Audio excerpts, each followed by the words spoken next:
Hormuz প্রণালীকে American ভূখণ্ড হিসেবে ঘোষণা করেছেন মার্কিন প্রেসিডেন্ট ডোনাল্ড ট্রাম্প। শুক্রবার দক্ষিণ ক্যারোলাইনায় এক নির্বাচনী সমাবেশে বক্তব্য দেওয়ার সময় তিনি এ মন্তব্য করেন। কৌশলগতভাবে গুরুত্বপূর্ণ এই জলপথ ঘিরে যুক্তরাষ্ট্রের সামরিক অবরোধ অব্যাহত রয়েছে।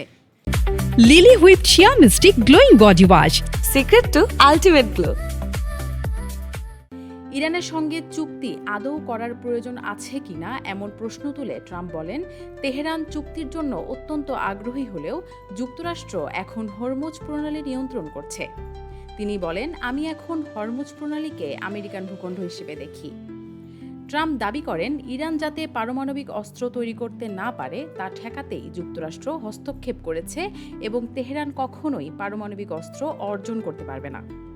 ইরানের বিরুদ্ধে মার্কিন অভিযান শেষ হলে তেল ও পেট্রোলের দাম কমে আসবে বলেও পূর্বাভাস দেন তিনি।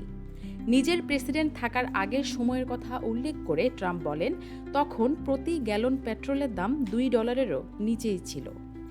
এর আগে ইরানের বিরুদ্ধে আরও সামরিক পদক্ষেপ নেওয়ার সম্ভাবনা উড়িয়ে দেননি ট্রাম্প। তবে এবার তিনি অর্থনৈতিক চাপের উপর বেশি গুরুত্ব দেওয়ার কথাও বলেছেন।